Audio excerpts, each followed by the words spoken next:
Читання Святого Євангелія паводле Мацфея.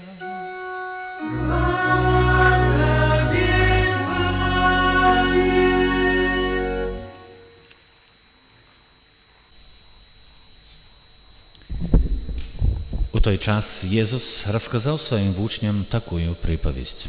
«Валадарство небесное будет подобное до 10 пананов, які, узявши свои светочи, вышли насустрач жениху. 5 их было неразумных, а 5 мудрых. Неразумные, узявши свои светочи, не взяли с собою аллею. Мудрые ж разом со светочами своими узяли аллей у посудины свои. Коли жених спазняўся, то задрамалі ўсе і паснулі. Але сярод ночы ўзняўся крык: «Вось жаніх, выходзьце яму насустрач». Тады ўсталі все пананы гэтыя і прывялі ў парадак светачы свае. Неразумныя ж сказалі мудрым: «Дайце нам вашага алею, бо нашыя светачы гаснуць». А мудрыя адказалі: «Каб хапіла і вам, і нам, пайдзіце лепш да тых, хто прадае, і купіце сабе». Калі ж пайшлі яны купляць, прыйшоў жаніх, і тыя, якія былі падрыхтаваныя, увайшлі з ім на вяселле, і зачыніліся дзверы. Пасля прыходзяць і астатнія пананы, ды кажуць: «Пане, пане, адчыні нам». Ён жа сказаў яму адказ: «Сапраўды кажу вам, не ведаю вас. Таму чувайце, бо не ведаеце ні дня, ні гадзіны». Гэта слова Пана.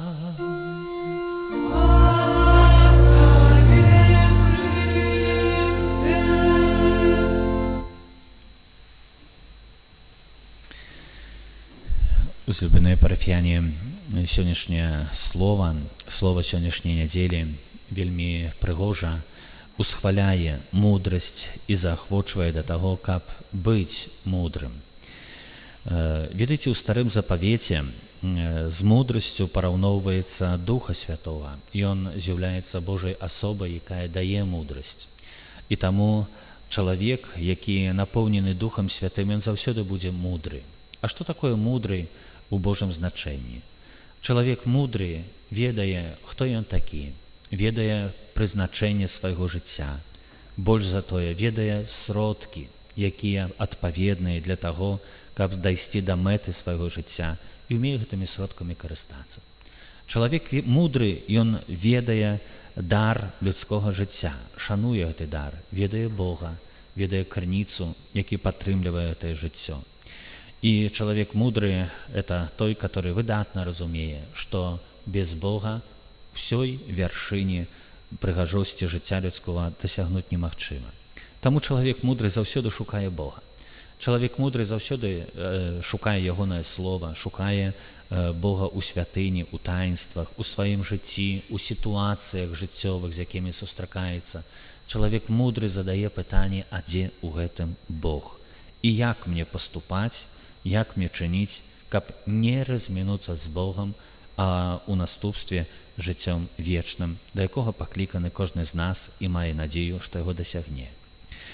Христос у шматлікіх прыпавесцях гаворыць аб чалавеках, аб людзях мудрых, аб чалавеку разумным і аб чалавеку неразважным.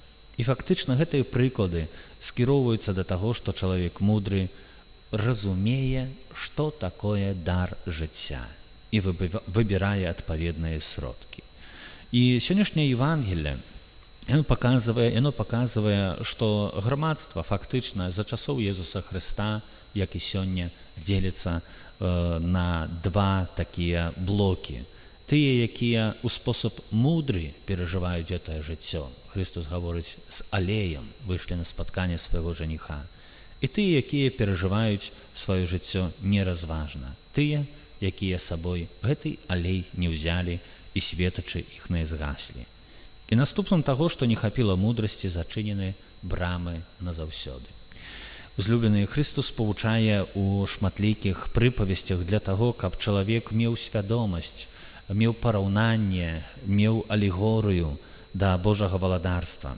Але як будзе ў сапраўднасці, ва ўсёй прыгажосці Божае валадарства, конечно, калісьці перад намі это адкрыецца. Сёння вельмі важна умець так дабіраць мудра сродкі, каб не быць пазбаўленым таго дару, куды Божая мудрасць мае кожнага з нас прывесці. Ведаеце, у святле гэтых слоў сёння хацелася б дакрануцца некаторых пытанняў, якія ў апошнім тыдні нарастаюць у адносінах да каталіцкага касцёла. Это пытанне адносна таго, ці папа паблагаславіў гомасексуальныя сужанствы. Это пытанне адносна выказвання Александра Лукашэнкі, ці арцыбіскуп стаў шпіёнам, які хочуць разбіць Беларусь. Многія людзі задаюць гэтае пытанне. Таксама пытанне, з которым сустракаюся, ці правільна ўчыніў нунцый, пашоўшы на спатканне з Лукашэнкам. Ведаеце, можа, ва ўсёй глыбіні не дам адказ, але ёсць афіцыйныя звароты да гэтых рэчаў. Я хачу сёння звярнуць на гэту увагу і некалькі слоў прысвяціць менавіта гэтаму. Каталіцкія біскупы Беларусі даводзяць да ведамаў вернікаў кампетэнтнае тлумачэнне, карыснае для належнага разумення словаў папы Францішка адносна так званых гомасексуальных саюзаў. Нядаўна у многіх СМІ з'явілася інфармацыя пра тое, што папа Францішак нібыта выказаўся ў падтрымку саюзаў, заключаных асобамі аднаго полу. Не сакрэт, што ў некаторых краінах падобныя саюзы юрыдычна замацаваныя, хоць у адпаведнасці з вучэннем касцёла іх нельга разглядаць як сям'ю, якой яны насамрэч не з'яўляюцца згодна з Богам устаноўленым натуральным законам.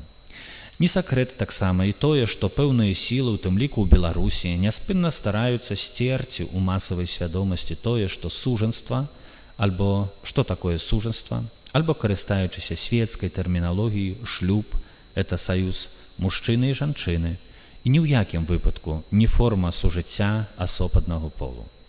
Для гэтага яны ідуць на розныя хітрыкі, не цураючыся маніпуляцый. Менавіта ў выніку падобнай маніпуляцыі некаторыя сцверджанні, якія утрымліваюцца ў дакументальным фільме «Франчэско» «Францішак», знятым амерыканскім прадзюсерам і рэжысёрам савецкага паходжання Еўгенам Афініеўскім, нядаўна выклікалі розную рэакцыю і розныя інтэрпрэтацыі. Што ж сказаў папа Францішак насамрэч?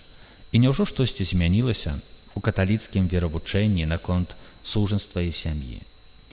Больш за год таму папа Францішак, даючы інтэрв'ю, адказаў на два асобныя пытанні ў два розныя моманты, якія ў названым дакументальным фільме былі змантаваныя і прадстаўлены як адзін адказ без належнага кантэксту, што і выклікала непаразуменне.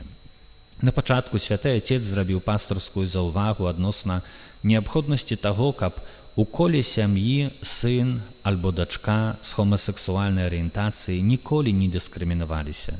Да гэтага адносяцца словы: гомасексуальныя асобы маюць права быць у сям'і. Яны дзеці Божыя, маюць права на сям'ю. Нельга выганяць з сям'і нікога, а не рабіць жыццё немагчымым з-за гэтага. Наступны абзац пасля сінадальнай апостальскай адгартацыі пра любоў у сям'і Аморис Летыцыя 2016 года можа праліць святло на такія выразы. Разам з айцамі сінода я звярнуў увагу на сітуацыю сем'яў, у якіх ёсць асобы з гомасексуальнымі схільнасцямі. Это нялёгкі і для бацькоў, і для дзяцей досвед. Таму хочам найперш пацвердзіць, што кожная асоба, незалежна ад сваёй сексуальнай схільнасці, павінна шанавацца з увагі на сваю годнасць і прымацца з пашанай і клопатам, каб пазбегнуць розных праяў несправядлівай дыскрымінацыі, асабліва розных форм агрэсіі і насілля. Што датычыцца сем'яў, то трэба ім гарантаваць поўнае пашаны суправаджэння, каб асобы з гомасексуальнымі схільнасцямі мелі неабходную дапамогу у зразуменні і поўнай рэалізацыі волі Бога ў іх жыцці. Наступнае пытанне інтэрв'ю датычылася дзяржаўнага закона 10гадовай даўніны.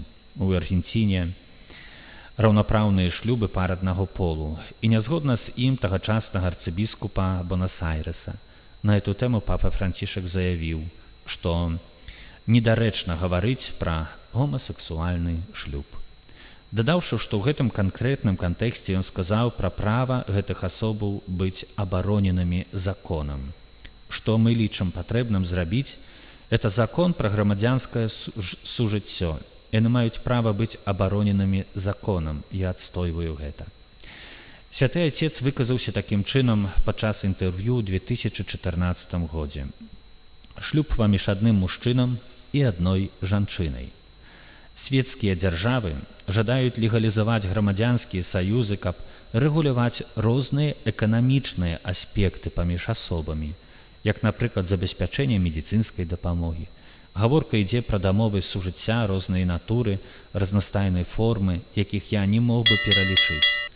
Неабходна разгледзець розныя выпадкі і ацэньваць іх ва ўсёй разнастайнасці. Такім чынам, відавочна, што папа Францішак меў на ўвазе акрэсленыя дзяржавай распараджэнні і дакладна не вучэнне Касцёла, шмат разоў пацверджанае на працягу гадоў. Папа Францішак ніколі не легалізаваў і не залегалізуе гомасексуальныя сужанствы, таму што это супраць прыроды, супраць натуральнага права, дадзенага Богам. Але ў нашым сучасным свеце, дзякуючы маніпуляцыі, можна, конечно, словы сказіць. І тады выходзяць разнастайныя непаразуменні.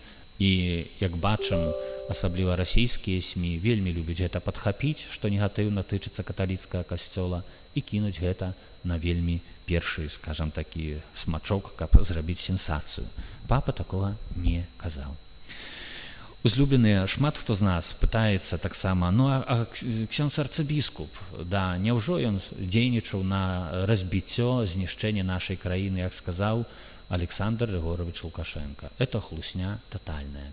І аб гэтым гаворыць генеральны дыркар Мінска-Магілёўскай архідыяцэзіі біскуп Юрый Касабуцкі і шматлікія святары. Але паколькі пытанне даволі актуальнае, паслухайце, калі ласка, і ў гэтым напрамку. Паважаныя сябры, гаворыць ксёндз біскуп Юрый Касабуцкі, хачу падзяліцца з вамі невялікім разважаннем наконт падзей апошніх дзён. Падчас сустрэчы Александра Лукашэнкі з патрыяршым экзархам усяе Беларусі, мітрапалітам Мінскам і Заслаўскім Веніямінам было сказана шмат слоў пра каталіцкі касцёл у нашай краіне. Па-першае, хачу звярнуць увагу на тое, што гэта не толькі і не столькі словы аднаго чалавека, колькі словы падрыхтаваныя і укладзеныя ў яго вусны пэўнымі ідэолагамі і паліттэхнолагамі, якія рыхтавалі гэтую сустрэчу. Каментаваць штосьці пра словы абразы і паклёпу ў адрас паважанага мітрапаліта Тадэуша Кандрусевіча не мае сэнсу, бо на гэту тэму я неаднаразова выказваўся публічна і афіцыйна. Гэты фейк уяўляе сабой абсалютна нічым не абгрунтаваную хлусню, якая не вытрымала ніякай крытыкі. Это палітычная гульня і не больш. Справы замежных святароў, якія служаць у Беларусі, і вельмі добра гэта робяць, полюбіўшы нашу краіну і наш народ, была заўсёды тэмай шантажу і ціску на касцёл. Нічога дзіўнага, што прагучала ў чарговы раз на гэтым тыдні. Каталіцкі касцёл сёння выступае супраць насілля, гвалту, здзекаў і катавання людзей, асаблівым чынам моліцца за палітвязняў, выступае супраць рэпрэсій і пераследу, супраць парушэння правоў чалавека, прыніжэння чалавечай годнасці, супраць звальнення з працы альбо адлічэння з навучальнай установы за погляды, нязгодныя з афіцыйнай ідэалогіяй. Касцёл моліцца і за тых, хто дае і выконвае злачынныя загады супраць народа. Касцёл заклікае да адзінства, салідарнасці, падтрымкі, адно аднаго, да быцця адным народам, нацыяй. А ўсё гэта ў нашай краіне сёння лічыцца чымсьці дрэнным. Таму трэба было плюнуць у каталіцкі касцёл і абліць яго брудам, запалохаць, анансаваць чарговы крок на пераследу, тэму замежных святароў. У сувязі з гэтым мы пачулі тое, што пачулі. Хачу заўважыць, што гэтыя ідэолагі і паліттэхнолагі папрацавалі вельмі слаба. Ім можна з нацяжкай паставіць слабенькую 2 з мінусам па 10-бальнай сістэме. Можа, яны хацелі такім чынам дыскрэдытаваць Александра Лукашэнку ў вачах грамадства, альбо не адпавядаць займаемым пасадам. Пытанні былі рытарычныя. Шмат пытанняў атрымліваю пра ўручэнне грамат апостальскім нунцыям. Калі казаць коротка, то ўсё робіцца згодна з пратаколам дыпламатыі. Беларусь і Ватыкан маюць дыпламатычныя адносіны. Як і кожны пасол, нунцый уручае граматы таму, хто здзяйсняе рэальную ўладу ў краіне. Такія цырымоніі адбываюцца некалькі разоў на год па меры неабходнасці. З моманту ўручэння граматы пасол афіцыйна выконуе функцыю прадстаўніка сваёй краіны, у нашым выпадку святога пасаду ў дадзенай краіне. Узлюбленыя каментары ёсць розныя. Думаю, што словы біскупа вельмі важныя. Мы не раз бачылі арцыбіскупа ў нашай парафіі. Ці хтосьці хоць раз пачуў з вуснаў арцыбіскупа штосьці супраць краіне, супраць народу, супраць асобы? Абсалютна не. Арцыбіскуп нашу краіну называюць сінявокай. Тая, якая стомленая, якая шукае праўды, якая жадае ўзрастаць у еднасці, у любові. Вось гэтай словы мы чулі. І таму вельмі прыкра, калі у адрас арцыбіскупа і нашай касцёла каталіцка з вуснаў Александра Григорьевича Лукашэнкі гучаць такія словы, хлуслівыя словы. Але гэта факт. Ведаеце, адносна нунцыя апостальска, это не тое месца, дзе я павінен каментаваць, хай кажа пра гэта біскуп. Можа, ад сябе можна сказаць, ці той час, ці так трэба было. Не мне гэта судзіць. Аднак сёння мы не можам страціць галоўнага арыенціру, да якога запрашае Езус Христус. Ёсць у чалавека мудрасць, якая павінна дапамагаць выбіраць правільны вектар жыцця і таксама павінна дапамагаць выбіраць сродкі, каб не размінуцца з тым, што найважнейшае. З дарам блізкасці з Бога, блізкасці Бога. Бо жыццё вечнае, яно распачынаецца тут і цяпер, калі я жыву ў гармоніі з Богом. Калі ў маім сэрцы ёсць гармонія адносінаў з Богом, то я ведаю, што жыццё вечнае – это пераход, у которым Бога выбраў тут і цяпер. Ведаеце, прачытаў у інтэрнэце зусім нядаўна такое сведчанне хрысціянаў на місіях, дзе адбываецца пераслед хрысціянаў, і менавіта сведчанне такіх хрысціянаў, якія жадалі, дзе быў пераслед, жадалі застацца ў месцы евангелізацыі, што ўсіх іх пазабівалі, але сведкі казалі дзіўнае сведчанне, што некаторыя з іх перад смерцю бачылі так, як д'якан Сцепан Шчэпан, першы д'якан, першамучанік касцёла, адкрытае неба і Езуса Хрыста ў небе. Не праверыш факт, але і не запярэчыш факту, што вернасць Хрысту адкрываюць дарогу да Божага валадарства.